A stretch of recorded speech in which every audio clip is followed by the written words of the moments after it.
کیا فرماتے ہیں علماء دین و مفتیان شرع متین اس مسئلے کے بارے میں کہ کیا عورت دوران اعتکاف شدید گرمی کے سبب جائے اعتکاف کے علاوہ باتھ روم میں غسل کر سکتی ہے؟ بسم اللہ الرحمن الرحیم۔ الجواب بعون الملک الوہاب اللہم ہدایت الحق والصواب۔ مرد اصل مسجد یعنی وہ جگہ جو نماز پڑھنے کے لیے خاص کر کے وقف ہوتی ہے، تو اس اصل مسجد سے متصل وقف جگہ جو ضروریات اور مصالح مسجد کے لیے وقف ہوتی ہے، جسے فنائے مسجد کہا جاتا ہے، اس میں بنے ہوئے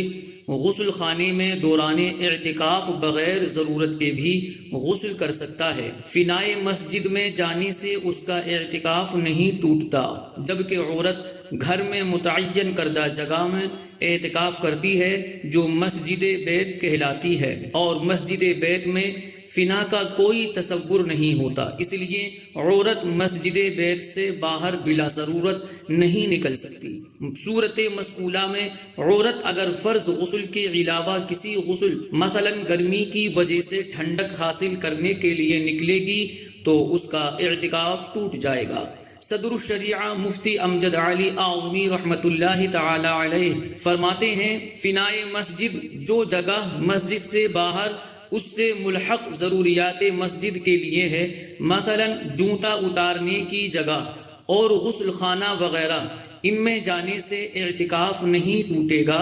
مزید آگے فرماتے ہیں، فنائے مسجد اس معاملے میں حکم مسجد میں ہے۔ اعلیٰ حضرت رحمۃ اللہ تعالی علیہ فرماتے ہیں، جب وہ مدارس متعلق مسجد حدود مسجد کے اندر ہیں، ان میں اور مسجد میں راستہ فاصل نہیں، صرف ایک فصیل سے صحنوں کا امتیاز کر دیا ہے، تو ان میں جانا مسجد سے باہر جانا ہی نہیں، یہاں تک کہ ایسی جگہ معتکف کو جانا جائز کہ وہ گویا مسجد ہی کا ایک قطعہ ہے، یعنی مسجد کا ایک حصہ اور ٹکڑا ہے۔ مزید فرماتے ہیں، یعنی یہی بات امام طحاوی نے فرمائی کہ ام المؤمنین رضی اللہ تعالی عنہا کا حجرہ مسجد کا حصہ ہے۔ رد المختار میں بدائع سے ہے کہ اگر معتکف منارہ پر چڑھا تو بالاتفاق اس کا اعتکاف فاسد نہ ہوگا، چونکہ منارہ مسجد کا حصہ ہے۔ اس کی دلیل یہ ہے کہ اس میں ہر وہ عمل مثلا بول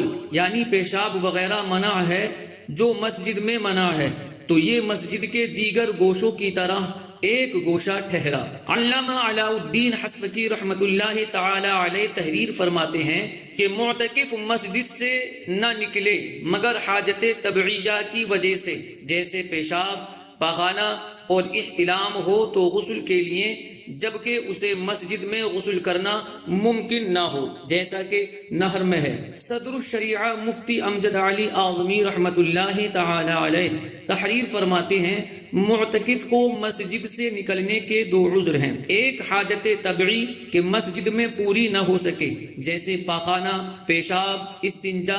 وضو اور غسل کی ضرورت ہو تو غسل، مگر غسل اور وضو میں یہ شرط ہے کہ مسجد میں نہ ہو سکے، یعنی کوئی ایسی چیز نہ ہو جس میں وضو و غسل کا پانی لے سکے، اس طرح کہ مسجد میں پانی کی کوئی بوند نہ گرے کہ وضو اور غسل کا پانی مسجد میں گرانا ناجائز ہے، اور لگن وغیرہ موجود ہو کہ اس میں وضو اس طرح کر سکتا ہے کہ کوئی چھینٹ مسجد میں نہ گرے، تو وضو کے لیے مسجد سے نکلنا جائز نہیں، نکلے گا تو اعتکاف جاتا رہے گا۔ یوں ہی اگر مسجد میں وضو و غسل کے لیے جگہ بنی ہو یا حوض ہو تو باہر جانے کی اب اجازت نہیں۔ دوم حاجت شرعی، مثلا عید یا جمعہ کے لیے جانا یا اذان کہنے کے لیے منارہ پر جانا، جبکہ منارہ پر جانے کے لیے باہر ہی سے راستہ ہو، اور اگر منارہ کا راستہ اندر سے ہو تو غیر مؤذن بھی منارہ پر جا سکتا ہے،